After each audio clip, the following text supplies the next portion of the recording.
नमस्कार दोस्तों, आज मैं आपको एक आरस माता की कहानी सुनाने जा रही हूँ। प्रेम से बोलिए आरस माता की जय हो, विष्णु भगवान की जय हो।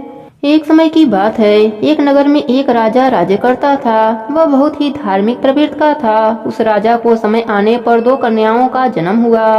राजा की छोटी बेटी भी अपने पिता के तरह ही धार्मिक थी। वह नियम धर्म से रहती थी। साथ ही वह बचपन से ही एगारस का व्रत भी करने लगी।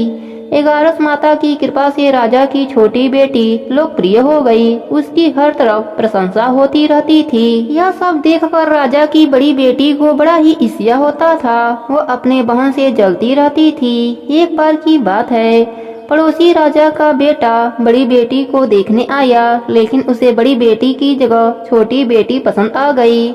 अब तो बड़ी बहन अपने छोटी बहन से और भी अधिक जलने लगी। वह अपने बहन को मारने के नए नए तरीके अपनाती है। एक बार खाना में जहर मिलाकर उसे खिलाने की कोशिश करती है। एक बार मटके में जहरीला सांप रखकर छोटी बहन के कमरे में रख देती है।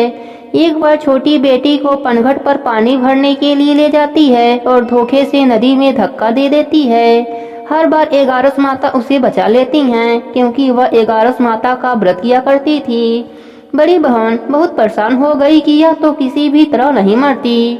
एक दिन बड़ी बहन छोटी बहन से बोली, मेरी प्यारी बहन, भगवान ने हम सबकी मृत्यु किसी न किसी तरह लिखी है। क्या तुम्हें पता है तुम्हारी मृत्यु कैसे होगी?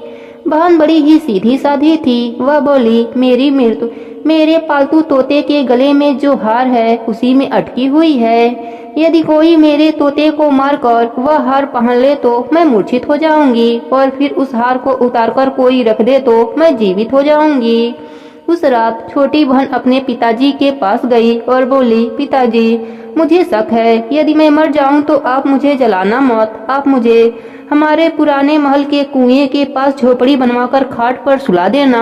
राजा बोला, बेटी, तुम ऐसा क्यों बोल रही हो? 3 दिन बाद तो तुम्हारी शादी है। तब छोटी बेटी बोली, पिताजी, समय का कोई भरोसा नहीं। इस तरह शादी वाले दिन भी आ गए। उसी दिन बड़ी बहन छोटी बहन के पालतू तोते को ढूंढती है, पर वह उसे कहीं नहीं मिलता। तभी दरवाजे पर बारात आ जाती है। बरमाला का कार्यक्रम संपन्न हो जाता है। फेरों की रस्म शुरू हो जाती है। उधर बड़ी बहन तोते को ढूंढ लेती है और वह उस तोते को मार देती है।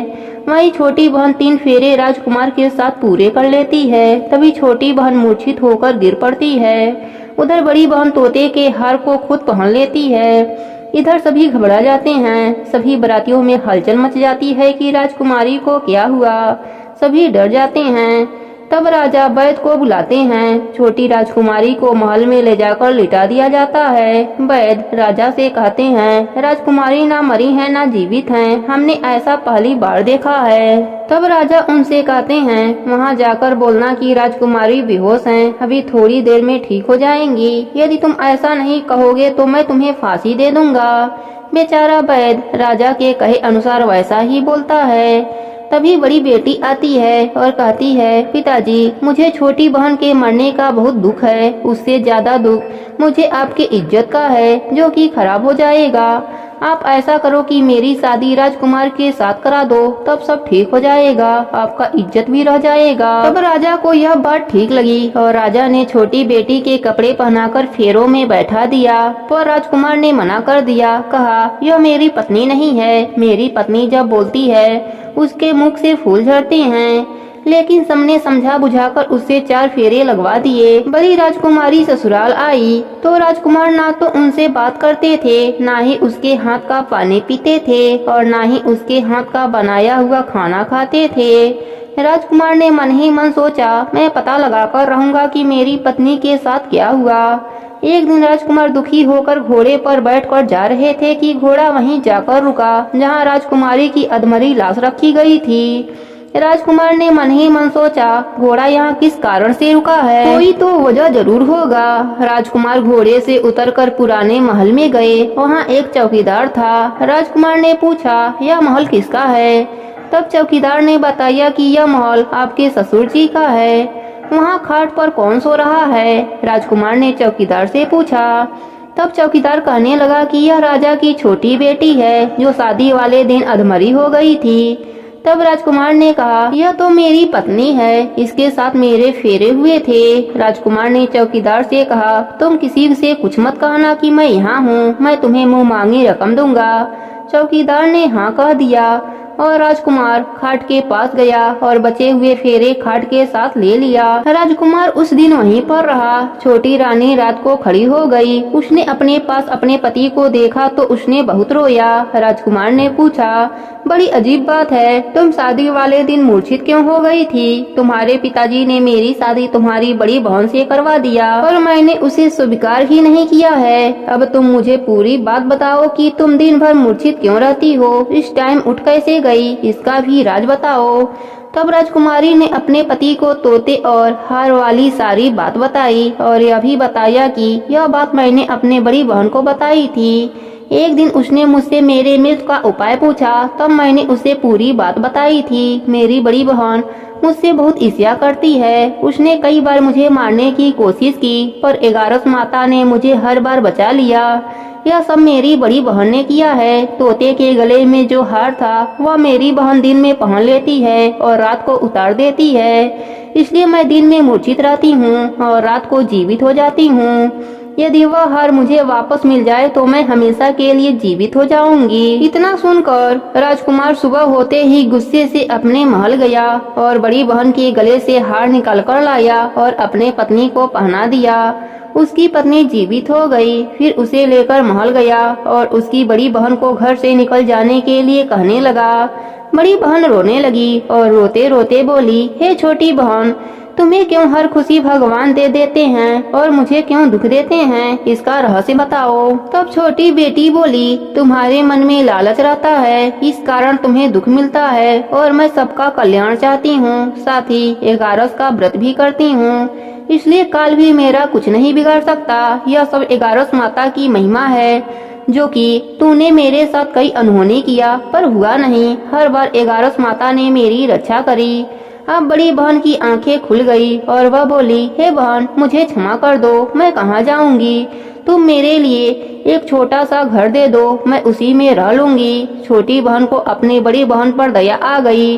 वह राजकुमार से कहकर अपने बहन के लिए एक छोटा सा महल दिलवा दिया। बड़ी बहन उसी में रहने लगी। अब वह नेम धर्म से अपना दिन बिताती थी, साथ ही 11 का व्रत भी करने लगी। इधर छोटी बहन अपने पति के साथ राज सुख भोगने लगी, साथ ही दोनों जन 11 का व्रत भी करने लगे। 11 माता की कृपा से छोटी रानी को एक सुंदर सा पुत्र उत्पन्न हुआ और महल में रिद्धि सिद्धि का वास हो गया। प्रेम से बोलिए 11 माता की जय हो, विष्णु भगवान की जय हो। एक नगर में एक सेठ रहता था। वह अपनी शादी के बाद नए वस्त्र पहनकर अपने पत्नी को लाने पहली बार ससुराल जा रहा था। रास्ते में उसने एक गाय को तालाब की ओर जाते देखा। वह गाय पानी पीने के लिए तालाब में उतर तो गई, लेकिन कीचड़ होने की वजह से वह तालाब से बाहर नहीं निकल पा रही थी। गाय ने उस आदमी को वहां से गुजरते देखा तो उसने आदमी से मदद के लिए कहा, लेकिन सेठ ने कहा कि मैं नया वस्त्र पहना हूँ और मैं अपने ससुराल जा रहा हूँ। अगर मैं तुम्हारी मदद करूँगा तो मेरे कपड़े गंदे हो जाएंगे। गाय माता उदास हो गईं और वह कीचड़ में धंसती जा रही थीं। गाय ने उस सेठ को श्राप दे दिया कि अब से 8 पहर बाद तू गधा बन जाएगा। अब वह सेठ डर गया और गाय से अपने भूल के लिए क्षमा मांगने लगा, लेकिन तब तक गाय पूरी तरह पानी में डूब चुकी थी। वह सेठ पछताता हुआ उदास मन से अपने ससुराल पहुंचा। जाते ही उसने अपने पत्नी को ले जाने की रट लगा दी। सभी ने उसे बहुत आग्रह किया कि अभी तो तुम आए हो, कम से कम एक रात यहाँ रुक जाओ, लेकिन वह रुकने के लिए तैयार न था। तब उसकी पत्नी ने कहा कि जब सभी लोग इतना कह रहे हैं तो आप एक दिन के लिए क्यों नहीं रुक जाते। तब उसने अपने पत्नी को गाय के श्राप वाली पूरी बात बताई। उसकी पत्नी उसी वक्त अपने मायके से विदा लेकर पति के साथ चल पड़ी। 8 पहर बाद वह आदमी गधा बन गया और पूरा दिन घर में पड़ा रहता। कुछ दिनों के बाद घर में खाने पीने के लाले पड़ गए। तब उसने अपने पत्नी से कहा कि मुझे लेकर बाहर मजदूरी करो। तब उसकी पत्नी उसे लेकर बाहर गई और नगर के राजा के यहाँ मजदूरी का काम करने लगी। उसे वहाँ बोझ उठाते देख लोगों ने कहा कि तुम्हारे पास तो गधा है, फिर तुम बोझ क्यों उठा रही हो? परंतु उसने कोई भी उत्तर नहीं दिया और अपना काम करती रही। दूर से यह सब राजा भी देख रहा था। उसने भी उसे यही कहा कि तुम्हारे पास गधा है, फिर तुम यह बोझ क्यों उठा रही हो? तब उसने राजा से कहा कि यह गधा नहीं है, यह मेरे पति हैं। उसने गाय के श्राप वाली पूरी बात राजा को बताई। राजा ने अपने नगर में विद्वानों और पंडितों को बुलाकर इसका उपाय पूछा। तब एक विद्वान ने बताया कि जिस किसी ने 101 एगारस का व्रत किया हो, वह अपने पुण्य का फल इसे दे दे तो यह अपने असली रूप में आ सकता है।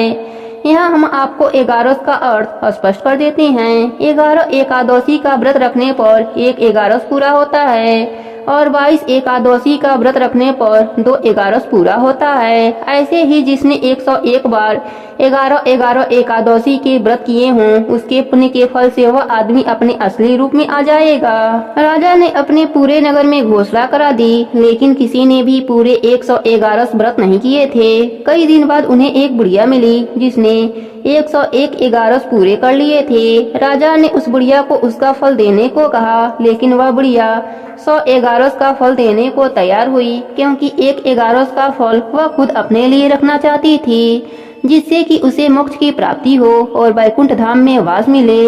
इतना पाकर उसने अपने 100 एगारस का फल उस सेठ को दे दिया। तब वह गधा से मनुष्य रूप में आ गया, लेकिन 1 एगारस कम होने के वजह से गधे की पूंछ उसके शरीर से नहीं गई। एगारस माता की महिमा देखकर उन पति पत्नी ने एगारस व्रत करने का निर्णय लिया। पति पत्नी दोनों मिलकर एगारस का व्रत करने लगे। 1 एगारस पूरा होते ही सेठ की पूंछ गायब हो गई और एगारस माता की कृपा से उनका घर अन्य धन से भर गया। हे एगारस माता, जैसे आपने सेठ पर अपनी कृपा करी, वैसे ही अपने सभी भक्तों पर अपनी कृपा बनाए रखना। प्रेम से बोलिए एगारस माता की जय हो, विष्णु भगवान की जय हो। एक नगर में एक वैश्य रहता था। वह अत्यंत ही पाप कर्म करता था। वह पैसों के लिए जानवरों का बलि इत्यादि के कार्य भी किया करता था। एक बार वह नदी किनारे जानवरों के तलाश में गया। वहाँ पर बड़े बड़े ऋषिगण नदी स्नान करने आए थे। उनके दर्शन मात्र से उस पापी वैश्य का पाप कुछ हल्का हुआ। उसके हृदय में ज्ञान का संचार हुआ। वह महर्षि के पास जाकर उन्हें प्रणाम करके उनसे कहा, प्रभु, मैं महाअधर्मी और महापापी हूँ। अपने किए गए कर्मों का फल भोग रहा हूँ। प्रभु, मुझे कोई ऐसी युक्ति बतलाइए कि मैं बिना धन के पाप से मुक्त हो जाऊँ। उस पापी वैश्य के ऐसे वचन को सुनकर मुनि के हृदय में दया आ गई। उन्होंने कहा, वैश्य, सावधान होकर मेरी बातों को सुनो।